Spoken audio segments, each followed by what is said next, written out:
Sawadika, hello and welcome. You're watching ASEAN Challenge, the show to give you the latest headlines, hot topics, and updates happening around your ASEAN bloc in two languages, Thai and English. I'm Rosalind Tepawan. And I'm Alisa สิทธิวงศ์ขอต้อนรับคุณผู้ชมทุกท่านเข้าสู่รายการ ASEAN Challenge ค่ะข่าวสารรอบอาเซียนทั้งภาษาอังกฤษและภาษาไทย And to kick off the segment in ASEAN around us, let's talk about some new developments happening for 2018 and beyond. All around our ASEAN community, different countries are trying to up the ante of their technological developments to improve the lives of people living in their respective countries, not to mention Thailand. And now Singapore itself is creating a new ambitious goal, and that is to create the entire country and transform it into a smart nation. That's right. They're going to be doing that by installing what they call facial recognition cameras around the country. They're going to be putting 100,000 lampposts in Singapore with these cameras.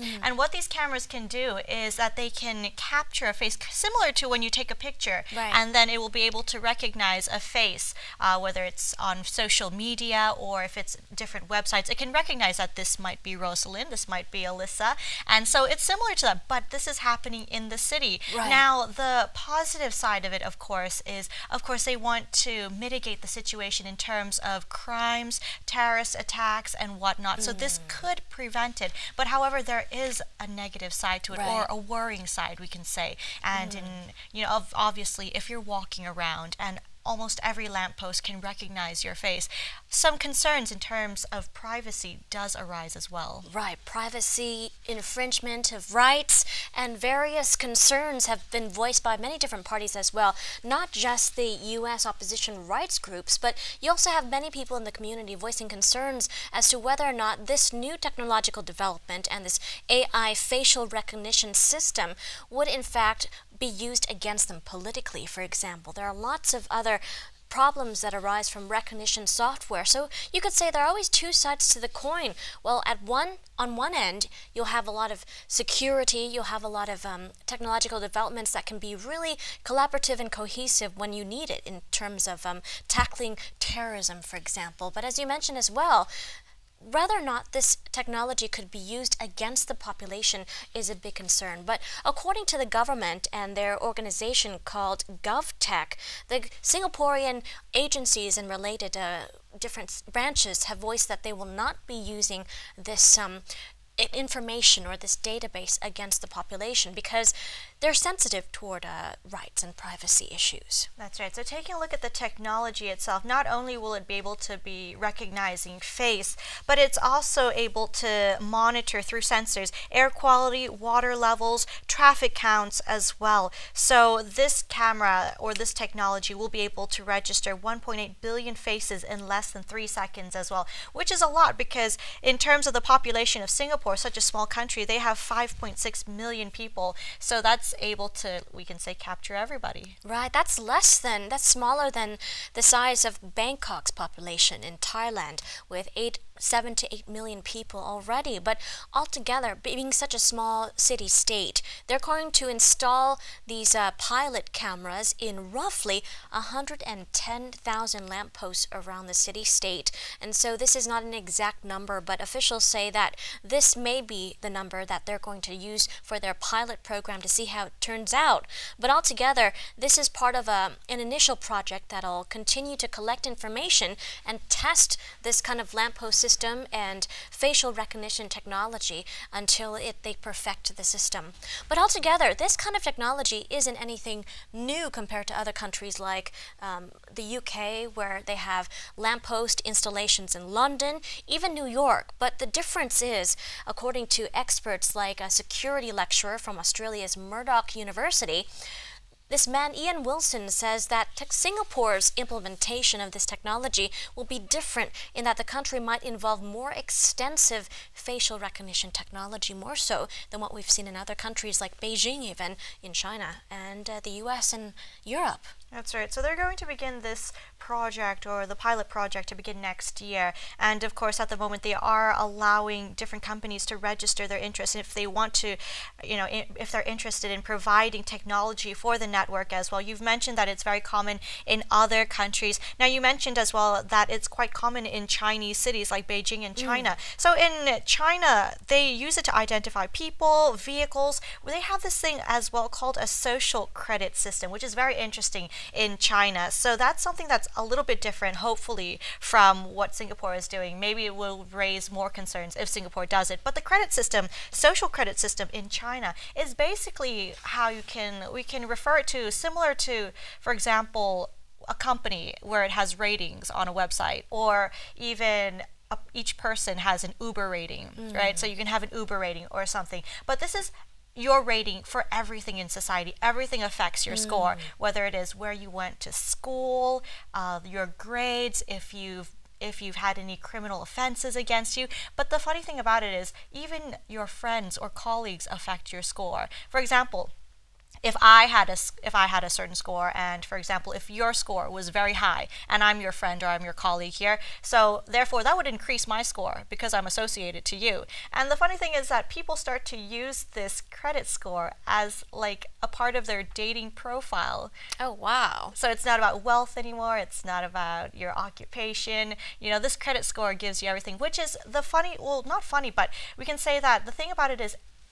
a lot of people assume what affects your credit score, but nobody in China is actually sure of what exactly affects your credit score. So it could be anything, where you like to go and hang out,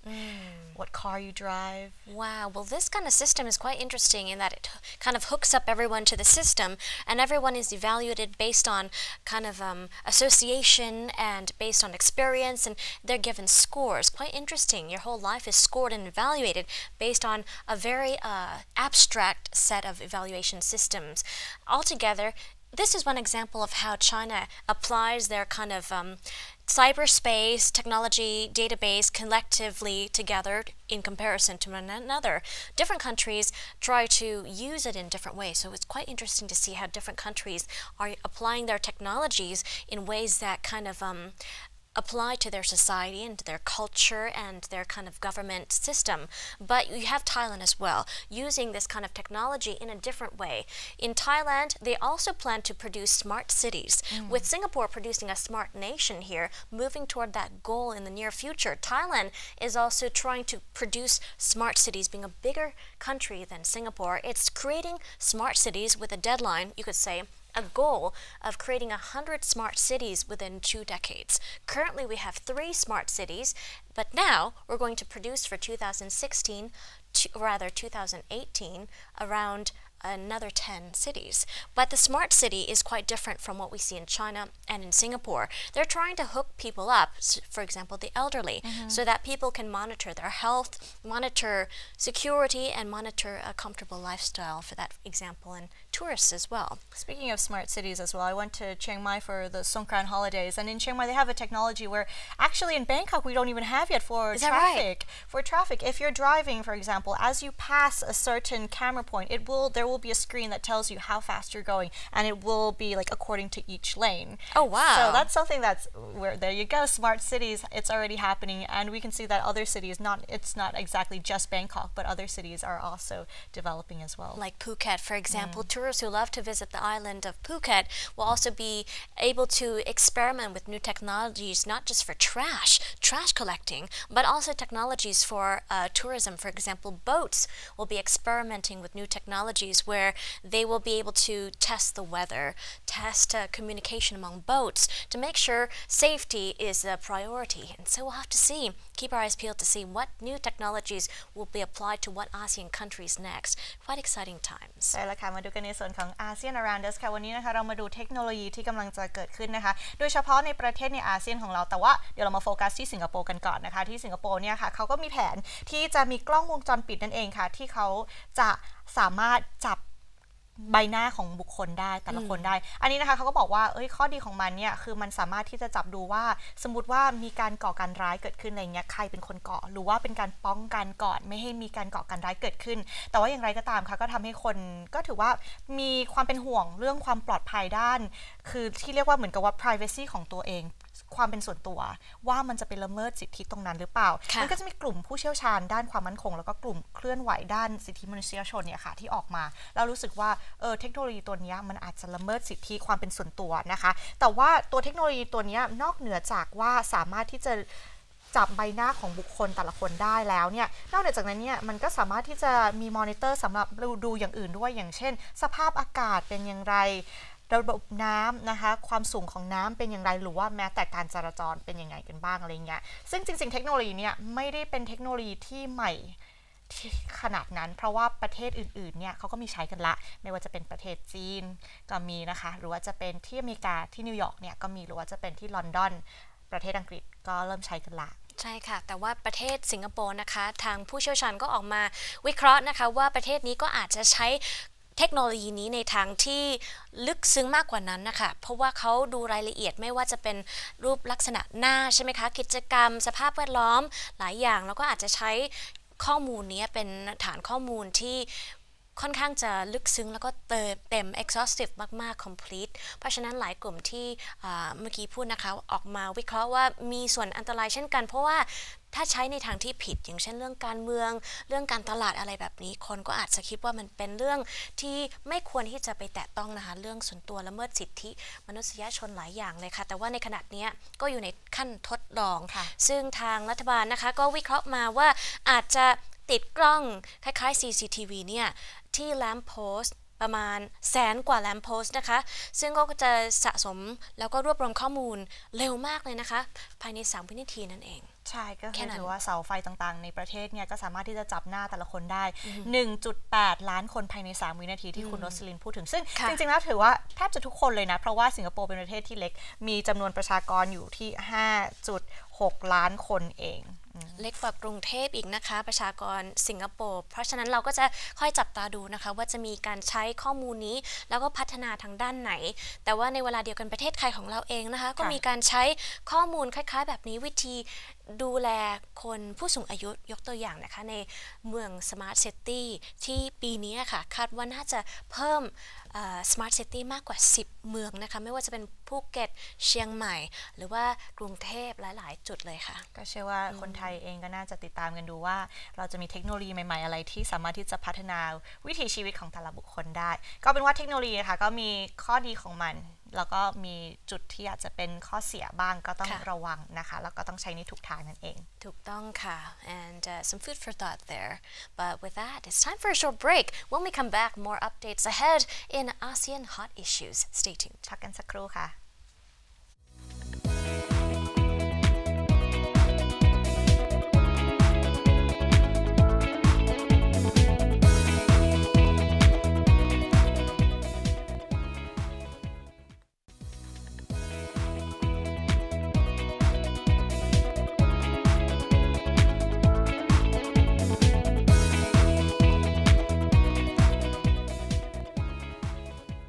Welcome back to ASEAN Challenge into ASEAN hot issues now. We turn to look at what's making the headlines around our ASEAN community and beyond. Starting with developments coming from Myanmar. It seems that the celebrations and festivities of the Water Festival and the Myanmar New Year has carried on as the New Year Tingan or Water Festival has passed just recently, but people are still kind of riding on the sentiments of festivities. That's right. So of course, as we know that the Water Festival or Songkran Festival, as we call it in Thailand, occurs in several Southeast Asian countries. Now, the one in Myanmar itself is quite interesting. The dates fall on the same dates as in Thailand, 13th to the 15th of April, of course. Right. But as Myanmar is a country where we can see that there's a lot of development happening, and it has been developing for such a long period of time, the atmosphere around Tajan or Tingyan Songkran festivities around there is quite interesting. We have a mix of between the cultural aspects and some modern lifestyles to it as well. So in Myanmar itself, especially in Yangon, the big city in which a lot of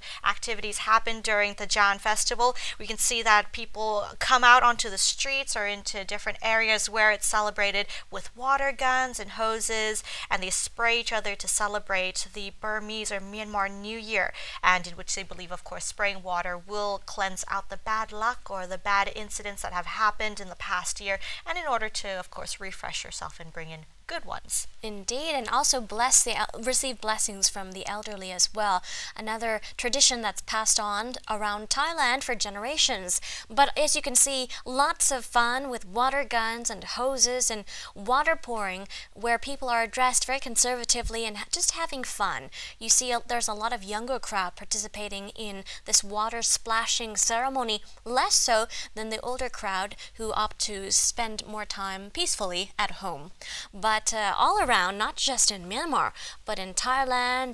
in Laos, in Cambodia, all around everybody celebrates the Festival of Water, which happens to fall on the hottest time of the year in most of these countries. So in some ways, various people can look at it as an excuse to celebrate and cool down before the monsoon hits. But altogether, people find this kind of opportunity to unify and can join in solidarity and fun. So what we can see at the moment now is maybe a more traditional or a more conservative side of the water festival in Myanmar. But what you can also see if you go into different other parts is you can see stages with concerts and people dancing, and there's a water tunnel which people can go in. There's also different types of amusement parks that are set up, especially the inflatable ones, in which Right. you can join in, and it's a lot of fun. Of course, as you mentioned, it is the hottest part of the year, the hottest season of the year. So having some water to splash you or to cool you off, of course, is definitely a good idea. Right, and as you mentioned in Chiang Mai, visiting Chiang Mai for Songkran holidays, people were just on the road splashing, having lots of fun, setting up concerts all around, and really just enjoying themselves. But at the same time, some places opt for more modern celebrations with water splashing at the concerts as well. So, well, there you go. Lots of color. This time of the year around our ASEAN community is quite colorful, quite festive, and also very wet. There you go. ใช่แล้วค่ะมาดูกันในส่วนข่าวแรกของอาเซียน Hot Issue ค่ะมากันที่ประเทศเมียนมานะคะอย่างที่เราเห็นกันสงกรานต์เพิ่งผ่านพ้นไปไม่นานมากนะคะแต่ว่าไอของสงกรานต์เนี่ยก็คงยังอยู่เพราะว่าเป็นเทศกาลที่ยิ่งใหญ่สำหรับหลายๆประเทศใน Southeast Asia หรือว่าในอาเซียนนั่นเองค่ะที่ย่างกุ้งนะคะประเทศเมียนมาเราก็จะเห็นว่ามีการละเล่นสงกรานต์กันนะคะก็จะเป็นการผสมผสานระหว่างแบบวัฒนธรรมแบบดั้งเดิมนะคะหรือว่าแบบโมเดิร์นหรือว่าแบบสมัยใหม่นั่นเองค่ะก็จะเป็นการเล่นน้ำสาดน้ำกันสงกรานต์ที่เมียนมาเขาจะเรียกกันว่าตาจานนั่นเองนะคะก็จะเกิดขึ้นในช่วงเวลา 13-15 เมษายนก็ตรงกับประเทศไทยเนี่ยแหละค่ะแล้วก็เราจะเห็นว่ามีการละเล่นต่างๆการแสดงการเต้นรำแบบดั้งเดิมนะคะจะมีตั้งอุโมงค์ไว้ให้กับทุกคนสามารถที่จะเข้าไป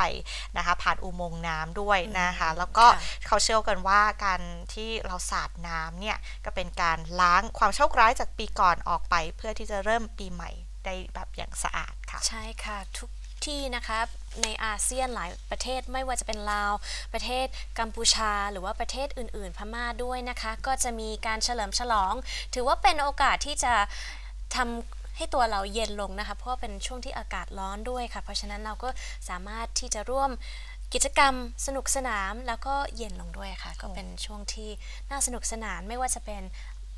ประเทศไทยหรือว่าทั่วประเทศอื่นๆเช่นกันค่ะก็เป็นช่วงที่น่าสนุกค่ะสงกรานต์เนี่ยค่ะ But moving on to some other news updates now in terms of some relationships between some ASEAN member countries from Indonesia and Vietnam. Of course, they have some aims that they want to be able to boost trade within the two countries. So Vietnam and Indonesia have pledged in order to deepen economic and defense cooperation. This occurred right after Songkran Festival as well. And there was a visit by the Indonesian Foreign Minister Retno Marsudi in Hanoi. Now, these two countries have agreed together that they want to raise the annual bilateral trade to $10 billion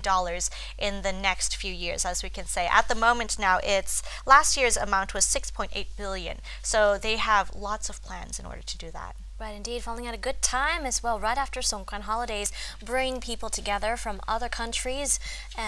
it seems that this is a great time for the Indonesian and Vietnam leaders to deepen economic ties, as you mentioned, and forge more cooperation in various fields, whether you said protection, maritime crimes, dealing with rules and regulations to help regulate a lot of fishermen and the maritime areas. As we've seen in the past, lots of tug of war has been happening between Indonesia and Vietnam fishermen and the fishing community. The vessels themselves have been seized from the Indonesian waters. Vietnamese fishing vessels have been tried and regulated for a lot of its trespassing among Vietnamese waters. But it seems that with these new cooperation efforts, there will be more distinction and more collaboration in sharing the waters. ใช่แล้วกันมาดูกันในส่วนของข่าวที่2นะคะความสัมพันธ์ระหว่าง2ประเทศในอาเซียนของเราอินโดนีเซียกับเวียดนามนั่นเองค่ะซึ่งทั้งเวียดนามแล้วก็อินโดนีเซียเนี่ยก็ได้ยกระดับความร่วมมือในด้านเศรษฐกิจและความมั่นคงระหว่างการเยือนของรัฐมนตรีต่างประเทศของอินโดนีเซียเรดโนมาร์ซูดีนั่นเองนะคะซึ่งได้เดินทางไปยังกรุงฮานอยเมื่อวันที่17เมษายนที่ผ่านมานั่นเองค่ะทั้ง2ประเทศในอาเซียนของเราเนี่ยก็กำลังพยายามที่จะเพิ่มการค้าทวิภาคีประจำปีเป็น 10,000 ล้านเหรียญสหรัฐนะคะในช่วงเวลา 2-3 ปีข้างหน้าจากปัจจุบันนะคะอยู่ที่ 6,800 ล้านดอลลาร์ขออภัยค่ะในปีที่แล้วซึ่งทั้งสองฝ่ายนะคะก็มีเป้าหมายว่าอยากจะปกป้องชาวประมงนะคะแล้วก็จะต่อสู้กับอาชญากรรมทางทะเลอีกด้วย Definitely some good news, positive developments coming from our ASEAN communities working to every year deepen ties even more. แต่ว่ามาดูกันข่าวอื่นนะคะ Let's check out to see what's happening in other countries like Myanmar as well and Bangladesh. Developments concerning the movement of Rohingya Muslims toward Bangladesh and their return home. There have been lots of discussions about how to expatriate, how to send them back home, back to Myanmar. But at the moment, according to various reports, UN refugee agency UNHCR said last week that still the timing is not right as of yet. The conditions in Myanmar do not make things ready, are not ready for the Myanmar Muslim Rohingya to return back. And so concurrently, the conditions in the crowded camps are quite bad. According to various officials, they say that the conditions have deteriorated even further for the nearly 700,000 Rohingya who still live there. Aid workers are racing against the clock to strengthen shelters before the huge monsoons hit the community. That's right. So when the monsoons hit, of course, and with the deteriorating status and situation around or conditions around these camps, of course, it's going to lead to a lot of problems and in which they risk outbreaks of various diseases such as cholera and other waterborne diseases, and of course feared of the rain that could arrive this month could also lead to being ill from other diseases, sanitation wise and whatnot. But however, of course, a lot of Rohingya Muslims are still trying to flee into Bangladesh or who are fleeing from the military crackdown which occurred last August in Myanmar. And of course the UNHCR has said that conditions in Myanmar, as you mentioned, are not ready for the Rohingyas to return safely. Right, so we'll have to keep our eyes peeled to see how different aid communities and different groups are going to join in and contribute to the assistance here and aid efforts for the Myanmar,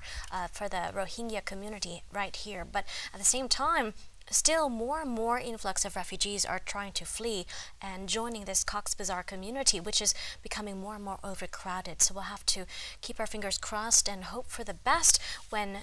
various aid workers go in and help organize AIDS communities such as the International Federation of Red Cross and the Red Crescent Societies have all joined in according to other communities around ASEAN as well, like Indonesia, Thailand, sending in aid efforts as well. So everyone is hoping for the best and joining in on efforts for aid. ใช่แล้วค่ะมาดูกันต่อในสถานการณ์ของชาวโรฮิงญานั่นเองนะคะที่มีผู้ลี้ภัยไปยังประเทศบังกลาเทศหลายแสนคนเลยทีเดียวนะคะก็คือสภาพแวดล้อมในขณะนี้ในค่ายพักแรมสำหรับชาวโรฮิงญานะคะที่ตอนนี้มีเกือบ 700,000 คนนะคะในเมืองคอกซ์บาซาร์ในบังกลาเทศเนี่ยถือว่าในสภาพแวดล้อมที่กำลังเสื่อมลงนั่นเองนะคะคลินิกของพวกเขาก็ได้ปรับขึ้นเพื่อพร้อมรับกับการระบาดของโรคต่างๆนะคะที่อาจจะเกิดขึ้นจากน้ำทั้งนี้นะคะชาวมุสลิมโรฮิงญาเนี่ยก็พยายามที่จะลี้ภัย เข้ามาในบังกลาเทศมากขึ้นเรื่อยๆนะคะในส่วนของ UNHCR ก็ได้กล่าวว่าคือในทางเมียนมาเนี่ยก็ยังไม่พร้อมที่จะ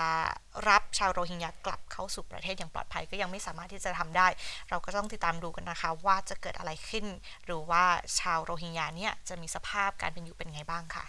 We'll keep you posted on those developments as they come, hoping that Myanmar will be ready to receive the Rohingyas as soon as possible. But turning over to some updates, Indonesia, from a different note here, with festivities come a lot of alcohol. And with the Songkran season, or the water festivities, a lot of people engage in drinking. But sometimes drinking can also go wrong here in Indonesia.The highest number of people, 82 people, have died now from drinking bootleg liquor consisting of methanol and 96% of pure alcohol. And this is the highest number so far in Indonesia. That's right. So that amount of alcohol, 96%, is actually considered quite insane for you to consume. So you have to be very careful in terms of what you consume in terms of alcohol. It can kill you. It won't just make you drunk faster. It will get you until, of course, fatality levels.So among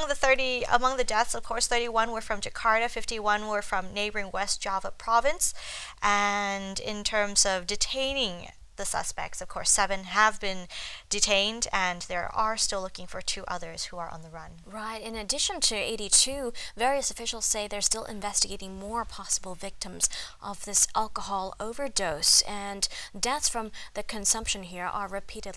consistently reported in Indonesia. But this latest toll, as we mentioned, has been the highest so far. The second highest was in 2016 when 36 people died after locally made liquor was distributed among the community. This is also common among ASEAN countries. Many countries all around, even Thailand, produce homemade liquor, but at the same time there are also lots of fine line conditions to consider. As you mentioned, 96% alcohol, too high to consume for anyone.ใช่แล้วค่ะมาดูกันในส่วนข่าวสุดท้ายนะคะกลับมาที่ประเทศอินโดนีเซียแต่ว่ามาดูในอีกแง่มุมหนึ่งนั่นเองค่ะก็คือชาวอินโดนีเซียอย่างน้อย82คนนะคะก็ได้เสียชีวิตหลังจากที่ได้ดื่มสุราเถื่อนซึ่งประกอบไปด้วยเมทานอลและแอลกอฮอล์บริสุทธิ์ถึง 96% ซึ่งถือว่าเป็นเปอร์เซ็นต์ที่สูงมากๆเลยนะคะสิ่งที่เราเห็นขายกันในตลาดเนี่ยก็จะไม่กี่10%เท่านั้นหรือว่าน้อยกว่า 10% เพราะฉะนั้นการที่ดื่มเข้าไป 96% เนี่ยคือมันเยอะเกินขนาดนะคะก็ได้เสียชีวิตไปเพราะว่าดื่มสุราเถื่อนพวกนี้เข้าไปนะคะในบรรดาคนที่เสียชีวิตเข้าไปเขาได้รายงานมาว่ามี31คนเป็นชาวจาการ์ตานะคะแล้วส่วนอีก51คนเนี่ยค่ะก็เป็นคนจากจังหวัดชวานั่นเองตอนนี้ตำรวจก็จับกุมผู้ต้องสงสัยได้7รายแล้วก็ยังมีผู้ที่หนีไปได้อีกประมาณ2รายค่ะใช่ค่ะก็ต้องระวังนะคะเรื่องแอลกอฮอล์มาเกี่ยวข้องเนี่ยก็ควรที่จะใช้ระบบหรือว่าไกด์ไลน์ที่ดีเพื่อความปลอดภัยค่ะ and those were the hot issues on ASEAN Challenge. With that, we head to a short break. When we come back with lighter highlights and holidays in our ASEAN calendar. Stay tuned. พักกันสักครู่ค่ะ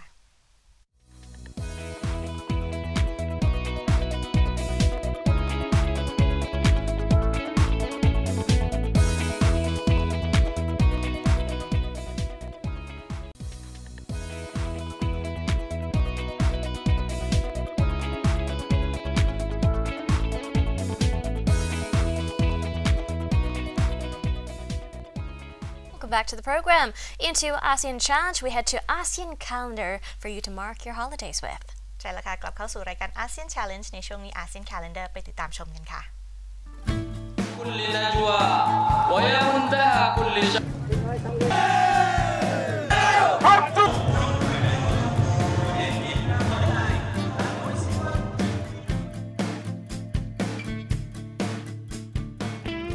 Earth Day.Each year, Earth Day, falling on April 22nd, marks the anniversary of the birth of the modern environmental movement in 1970. The height of counterculture in the United States, 1970, brought the death of Jimi Hendrix, the last Beatles album, and Simon and Garfunkel's Bridge Over Troubled Water. War raged in Vietnam, and students nationwide overwhelmingly opposed it.At the time, Americans were slurping leaded gas through massive V8 sedans. Industry belched out smoke and sludge with little fear of legal consequences or bad press. Air pollution was commonly accepted as the smell of prosperity. Environment was a word that appeared more often in spelling bees than on the evening news. Although mainstream America largely remained oblivious to environmental concerns, the stage had been set for change by the publication of Rachel Carson's New York Times bestseller, Silent Spring, in 1962. The book represented a watershed moment, selling more than 500,000 copies in 24 countries and beginning to raise public awareness and concern for living organisms, the environment, and links between pollution and public health. Earth Day 1970 gave voice to that emerging consciousness, channeling the energy of the anti-war protest movement and putting environmental concerns on the front page. The idea for a national day to focus on the environment came to Earth Day founder Gaylord Nelson, then a U.S. Senator from Wisconsin, after witnessing the ravages of the 1969 massive oil spill in Santa Barbara, California. Inspired by the student anti-war movement, he realized that if he could infuse that energy with an emerging public consciousness about air and water pollution, it would force environmental protection onto the national political agenda. Senator Nelson announced the idea for a national teach-in on the environment to the national media. He persuaded Pete McCloskey, a conservation-minded Republican congressman, to serve as his co-chair, and he recruited Dennis Hayes from Harvard as the national coordinator. Hayes built a national staff of 85 to promote events across the land. April 22nd, falling between spring break and final exams, was selected as the date. On April 22, 1970, 20 million Americans took to the streets, parks, and auditoriums to demonstrate for a healthy, sustainable environment in massive coast-to-coast rallies. Thousands of colleges and universities organized protests against the deterioration of the environment. Groups that had been fighting against oil spills, polluting factories and power plants, raw sewage, toxic dumps, pesticide freeways, the loss of wilderness, and the extinction of wildlife suddenly realized they shared common values. Earth Day 1970 achieved a rare political alignment, enlisting support from Republicans and Democrats, rich and poor, city slickers and farmers, tycoons and labor leaders. By the end of that year, the first Earth Day had led to the creation of the United States Environmental Protection Agency and the passage of the Clean Air, Clean Water, and Endangered Species Act. Gaylord recalled that it was a gamble, but it worked. As 1990 approached, a group of environmental leaders asked Dennis Hayes to organize another big campaign. This time, Earth Day went global, mobilizing 200 million people in 141 countries and lifting environmental issues onto the world stage. Earth Day 1990 gave a huge boost to recycling efforts worldwide and helped pave the way for the 1992 United Nations Earth Summit in Rio de Janeiro. It also promoted President Bill Clinton to award Senator Nelson the Presidential Medal of Freedom in 1995, the highest honor given to civilians in the United States. He was given it for his role as Earth Day founder. Earth Day today. As the millennium approached, Hayes agreed to spearhead another campaign, this time focused on global warming and push for clean energy. With 5,000 environmental groups in a record 184 countries reaching out to hundreds of millions of people, Earth Day 2000 combined the big-picture feistiness of the first Earth Day with the international grassroots activism of Earth Day 1990. Earth Day 2000 used the power of the internet to organize activists, but also featured a drum chain that traveled from village to village in Gabon, Africa. Hundreds of thousands of people gathered on the National Mall in Washington, D.C. for a First Amendment rally. Earth Day 2000 sent world leaders the loud and clear message that citizens around the world wanted quick and decisive action on global warming and clean energy. Much like 1970, Earth Day 2010 came at a time of great challenge for the environmental community. Climate change deniers, well-funded oil lobbyists, reticent politicians and a disinterested public, along with a divided environmental community, all contributed to the narrative, cynicism versus activism. Despite these challenges, Earth Day prevailed, and Earth Day Network re-established Earth Day as a relevant, powerful focal point. Earth Day Network brought 250,000 people to the National Mall for a climate rally. It launched the world's largest environmental service project called A Billion Acts of Green, introducing a global tree planting initiative that's grown since into the Canopy Project and engaged 22,000 partners in 192 countries in observing Earth Day. Earth Day had reached into its current status as the large secular observance in the world, celebrated by more than 1 billion people every year, and a day of action that changes human behavior and provokes policy changes. Today, the fight for a clean environment continues with increased urgency as the ravages of climate change become more manifest every day. The 25th of April 2018, Hùng Kings Festival. This major event honors the Hùng Kings. According to historical records and Vietnamese traditions, the Hùng Kings were the founders of Vietnam. Hùng Kings Commemoration Day is oriented around the themes of filial piety, ancestor worship, and patriotism. While this holiday is observed over the course of several days, the most important celebrations occur on the 10th day of the 3rd lunar month. For many people, Hùng Kings Commemoration Day is a joyous occasion that is centered around traditional Vietnamese culture and values. History of Hùng Kings Commemoration Day. The first Hùng King reigned in the Red River Valley of Southeast Asia during the beginning of the Bronze Age. Since Vietnam was founded this early in history, Hùng Kings Commemoration Day has been celebrated in various ways throughout Vietnam for many years. In 2007, Hùng Kings Commemoration Day became an official holiday. As a public holiday, many Vietnamese people can enjoy some time away from work to honor their nation's history and to be with their friends and loved ones. The Hong Bang Dynasty. The dynasty of the Hùng Kings is called Hong Bang. This dynasty was started by an ancient leader known as Kin Durong Vorong. After his death, Kin Durong Vorong was succeeded by 17 Hùng Kings. During the Hong Bang era, the Hùng Kings stabilized the feudal system in the Red River Valley. This resulted in Vietnam being organized as a loosely connected state. Because of this, Vietnam enjoyed a large degree of sovereignty.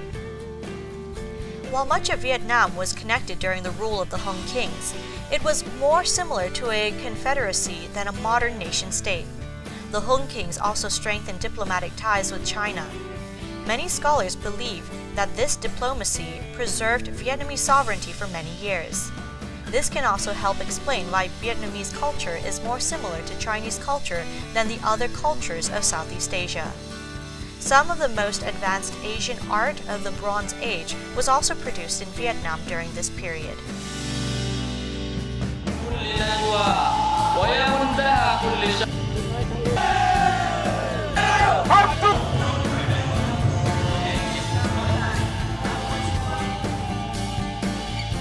And that was ASEAN Calendar for this week on ASEAN Challenge. With that, we take another short break. Coming back, we have ASEAN Interview up next. Don't go away. พักกันสักครู่ค่ะ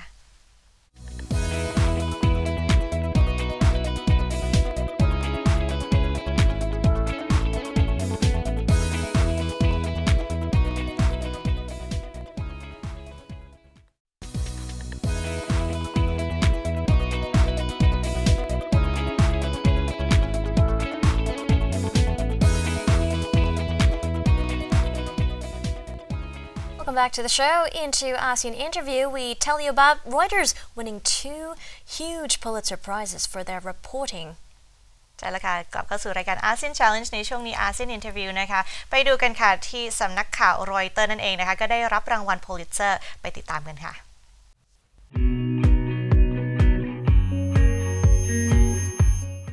In the journalism category, for public service, the Pulitzer is awarded jointly to the New York Times for reporting led by Jodi Kantor and Megan Twohey, and the New Yorker for reporting by Rowan Farrell for explosive, impactful journalism that exposed powerful and wealthy sexual predators, including allegations against one of Hollywood's most influential producers, bringing them to account for long-suppressed claims of coercion, brutality, and victim silencing, thus spurring a worldwide reckoning about sexual abuse of women.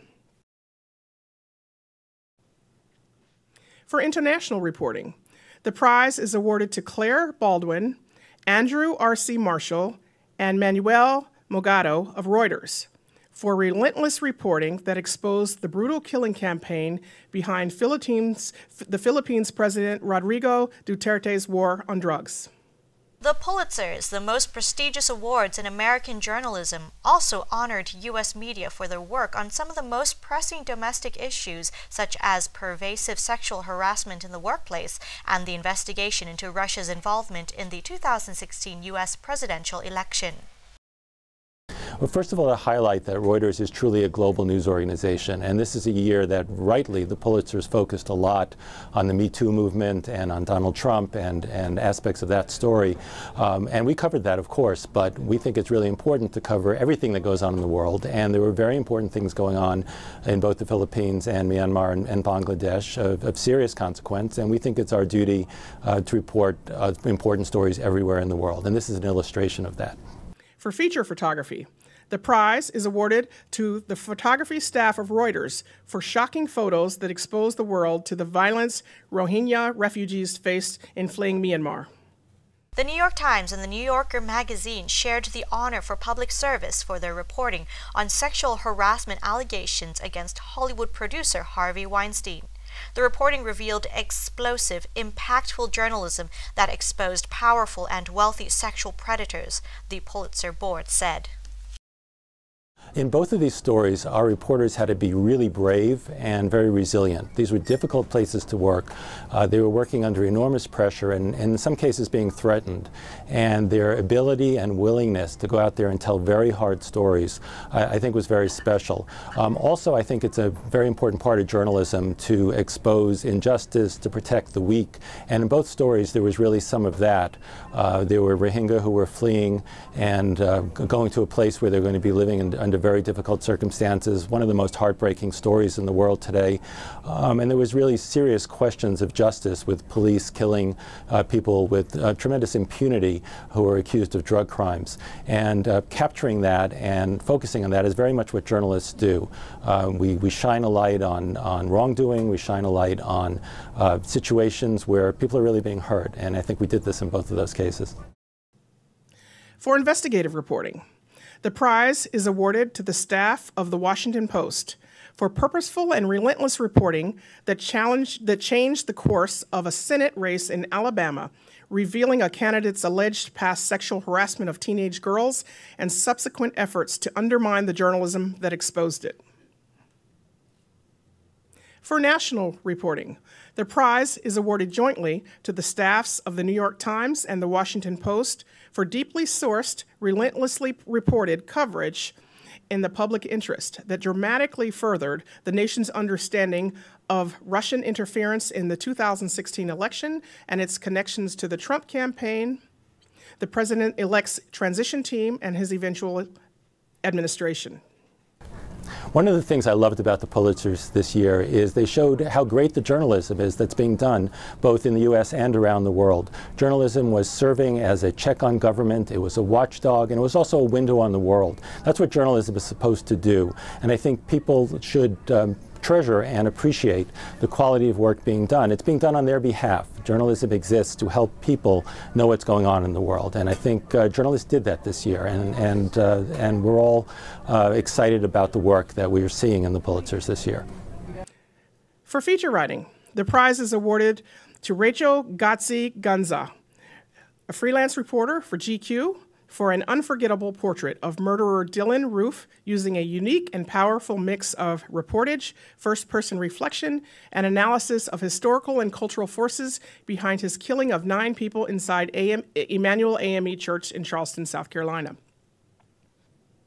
For cartooning, The prize is awarded to Jake Halpern, a freelance writer, and Michael Sloan, a freelance cartoonist working for the New York Times, for an emotionally powerful series told in graphic narrative form that chronicled the daily struggles of a real-life family of refugees and its fear of deportation.